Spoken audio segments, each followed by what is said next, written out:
UFC Fight Night, Marlon Moraes is going to be making his big step up as he's going to be taking on one of the best welterweights about the last few years, Gilbert Darino Burns, in an absolutely fucking shit Fight Night card. Say to say it, I hate to say it, but the card is just absolutely trash. And I am going to bang this one out, okay? There's a few decent scraps, okay? Don't get me wrong. But all in all, very poor UFC card, okay? Very poor UFC card. First of all, we'll start with the very first fight on the whole card. Women's strawweight bout. Tessia Pennington versus Luna Pinheiro. I'm going to go with Pennington on this one. I think she's got a little bit more experience. Pinheiro can definitely win. Harry Pinheiro, big up Harry Pinheiro. She can definitely win, but I think Pennington's going to have a little bit too much more experience in this one, to be honest with you. This card is just, yeah, it is what it is. We'll get through it. Next up, I'll go with her via decision. Next up, we have Hyung Sung Park versus Carlos Hernandez. This is actually a good one now, a little flyweight banger. Looking forward to this one now, to be fair. I don't know how this one's going to go. I'll probably lean towards Carlos Hernandez. I feel like he might be able to get him out of there with his speed. This one could be ones that could just go out there and absolutely bang. Who knows how this one will go, but I'll go with Carlos Hernandez via like second round TKO on that one. Why not? Next up, we have Denise Gomez versus Elsie Reed. Denise Gomez is definitely going to win this fight. The bookies have her an incredible favourite. I think she's going to be able to get her out of there as well, probably in the second round. Another women's strawweight fight. We'll move on. So we'll go with her via second round submission. 1 minute 42 in. Okay, let's go, baby. My thing is freezing. Next up, we have Luana Santos versus Tarina Lisba. Another women's bantamweight fight. I'm going to go with Luana Santos on this one. But I would not be surprised if Lisboa gets this one done as well. I feel like this will be kind of a decision fight. Not much more to say about this. Both of them are kind of well-rounded. I think Santos maybe a little bit more on the feet, to where kind of working a little bit more, might be able to get a little bit of a better look. That might initiate her to get some better strikes off. And we could see a bit of grappling, a bit of clinch up against the cage. Fuck yes! Next up, we have Conor Matthews versus Yair Del Valle. A nice featherweight bout. The Cuban man, I feel like, is going to get this one done. I feel like Del Valle, I'll call him, is going to be able to get this one done. Conor Matthews, I just haven't really seen much about him. I haven't seen much about either of these fighters, but I've heard one or two things about Del Valle, to be honest with you. So I think he might be able to get this one done. I'll go via second round submission on that one. This card. Next up, we actually have an okay fight here. I dropped something. Next up, we have Jared Gordon versus Thiago Moises. Actually a pretty decent, fight night fight, I guess you could say. I'll probably pick Jared Gordon on this one. Thiago Moises has probably a little bit better kind of offense up against the cage. I think he's probably a little bit better in the clinch, but I don't really see him doing too much to really give Jared Gordon a new look that he hasn't fought or hasn't seen yet. Jared Gordon is an absolute seasoned vet in the game, so I think he's going to be able to get this one done. Obviously, Jared Gordon's known for the robbery against Pimblett. We never actually saw that rematch. Let's be honest here. Pimblett had a broken foot in that fight. If Pimblett didn't have a broken foot, we probably would have seen Pimblett destroy this guy, because he's destroying loads of people that are top-ranked fighters. And Jared Gordon just didn't go anywhere, okay?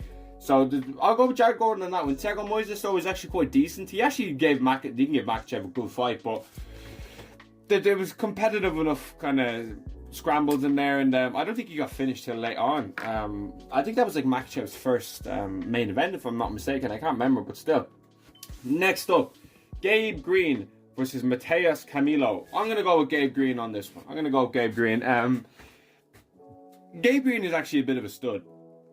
Very funky name, Gabe Green. I remember he fought Ian Gary. That's when I first kind of came across him. He's kind of been very hit and miss in the UFC, but Mateus Camilo, I don't know anything about, so I'm just going to go with what I know, to be honest with you. I can't tell you much about this guy. I've never seen him fight, but I'll pick Gabe Green via decision on that one. Next up, we have Juliana. It's just gone all the way down to a women's strawweight fight again. Next up, we have Julian Arosa versus Malgueza Costa. I'm going to go Costa on this one. I've seen a little bit more of Costa. I think he's kind of more well-rounded. I feel like he might be able to get Juliana Arosa out there via second round submission. I wouldn't be not opposed to it. I feel like he might be able to get this one done via submission. I like his grappling. I like this guy. He seems like actually a bit of a stud outside the cage as well. So I'm not going to be complaining when this guy wins. Bookies having more of a favourite, so I'll go with him on that one. Next up, we have Dustin Stolovsky versus Nurulstat Rusebov. I'm going to go with Rusebov on this one. Bookies having a good favourite. He's from that mad place. I'm looking at it now. I can't even pronounce where he's from. I've seen this guy a good bit. I feel like he'll get him out there in the first round, to be honest with you, or he might just cruise to a decision. It's kind of however he's feeling, to be honest with you, but not much more to be said here apart from just it's a decent enough fight. Not much more needs to be said about this one. I feel like he might be able to just kind of... I don't really know much about Dustin. I've seen him fight once or twice. He seems kind of very basic, seems kind of slow with his punches. Doesn't really seem like he's going to grasp his skill set anytime soon. So I'll go with Costa on that one. Next up, we actually have a good scrap here. We have Sadiq Youssef versus Maron Santos. I actually really like Sadiq Youssef. I don't know if anyone else is in that boat of just really liking Sadiq Youssef for some reason. I just think he's actually a bit of a fucking stud. Like, I remember watching him versus Arnold Allen. And if you watch his channel, you know I'm big into Arnold Allen. I remember watching that and I just thought, damn, this guy's actually fucking good. He never really kicked on into the top 10s. You know what I mean? I think him versus like Calvin Kattar would be a good fight now. That could be like an OG kind of fight. But Sadiq Youssef just isn't really the top of the division. He never really was. He got chinned by Diego Lopez bad. And I remember me and my friend were like, oh shit, like he actually, you know, Sadiq Youssef might actually pull off a bit of an upset there.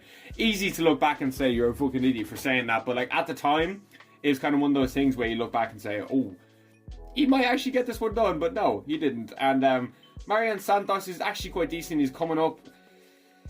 It's going to be a tough one for Sadiq Youssef. I think Sadiq Youssef's got a bit more XP. I think he's going to be able to find the range, and I can see him doing kind of more work in the clinch up against the cage than Santos in this fight to kind of edge him out, to get him that kind of victory, to get him that decision. So I'll go with Sadiq Youssef 29-28 on that one. Next up, we had Rodolfo Bellato versus Paul Cleage. So Paul Cleage, obviously good jiu-jitsu on him. That was terrible fucking Scottish accent. I won't ever do that again. But Rudolph over here is a massive favourite. He's going to get this one done. Listen, you can never ever bet on Paul Cleage. But you can never ever bet against Paul Cleage. Do you know what I'm trying to say? You see what I'm trying to say here? Like, Paul Cleage is one of those fighters that will be getting absolutely smacked up so bad the whole fight, but then we'll just whip up a triangle, like just a mad triangle off his back. Okay, this dude is actually like pretty decent, but like he just has no. He just lacks so much striking. His striking is fucking terrible. Okay, there was a stage back in like maybe like 3 and a bit years ago where he went on like a bit of a run, you know, Jamal Hill and stuff like that, and I was thinking, I was like, damn. Yeah, he was in there against like Johnny Walker. He submitted Jamal Hill. He submitted Magomed Ankalaev. But the dude just never kind of kicked on. He's a bit like Michael Johnson. That was it. I always get I always call him Michael Jackson, but like I'm always just, you know what I mean? Michael Johnson. He's a bit like a light heavyweight Michael Johnson, okay? He never really got past that stage of just being able to fight with the top contenders. And if you think about light heavyweight, you have the Yuris. I saw something about Yuri turn down a fight because he had exams. This dude clearly is not confident that he's going to ever get a belt if he's studying for his fucking, you know, college exams, his university exams, you know, his uni exams are coming up soon. This dude needs to fucking bounce. Okay, none of this fighting shit. That's just a little hobby for his actual thing, which is uni. Yeah, I don't really see it from Paul Cleage. I do like Paul Cleage, but I just think he's just so mid. Like, I just think he's so mid. If you haven't told, this card is just like... There's not really more. I'm going to get into it at the end of this. I'll kind of talk about cards coming forward. But yeah, I feel like Paul Cleage is going to get smashed out there in the second round, or even first round. He'll probably get submitted or finished. Main event time. Finally, somewhat of a decent fight. My prospect from the start. Michael Morales versus Gilbert Burns. I have been watching Michael Morales for about 4 or 5 years now. I've been watching this dude for a bare time. And listen, Gilbert Burns, I wouldn't necessarily write him out in this fight, but then again, I just wouldn't pick him in this fight. Do you know what I'm saying? Like, I just don't think Gilbert Burns is going to be able to pull it back at this stage of his career, okay? You get chinned by Jack Daniel Maddalena bad. You lose every single minute of the Sean Brady fight in a fight that wasn't really closely contested a lot of the time. I don't really see how he's going to be able to piece together to beat Marlon Moraes at this stage of his career. Marlon Moraes is a minus 850 favourite. Okay? Now, I'm not saying you should bet on Gilbert Burns. I'm not saying that at all. But I wouldn't bet on Marlon Moraes simply because he's such a massive favourite, okay? Gilbert's been in there with the best for sure, but I don't necessarily think experience is going to play a factor in his fight to win. I just think Father Time is so much past him. I think he's just past it. You know, Gilbert's fought for world titles. He's beaten some great guys. Wonderboy, Neil Magny, Tyrone Woodley. I think he beat Damian Maia as well. He chinned him back in the day. Gilbert Burns got some fucking class wins under his belt, but he was never ever going to be number one. Okay, he dropped Usman. Okay, he had a close fight with Hamza, but he lost to Bilal. He lost to JDM. You lose to Brady. You lose to Usman. You lose to Hamza. You know what I mean? You're losing to the top end of the division. And I don't really like saying it because I am a Gilbert Burns fan. How can't you be a Gilbert Burns fan with the way this dude conducted himself over the last few years and stuff like that? Like, he is a fighter's fighter. Do you know what I mean? Like, dude will fight fucking anyone. Remember that run? It was the start of 2023 when he went on that run. That's like 2 years ago now, I think. He won that run of just like Magny, who was it? Masvidal, and then he fought Bilal like a month later. Like, the dude is an absolute savage, okay? Michael Morales has not fought anyone of Gilbert Burns' level, but that doesn't mean he can't. I've been watching him since the Contender Series. Always thought this dude was good. Always thought this dude was slick. Always thought this dude could go far. And now he's here. This is going to be a nice step up. I'd love to see Michael Morales versus like a Jeff Neal or even like a Carlos Prates next. I think they would be fucking serious matchups.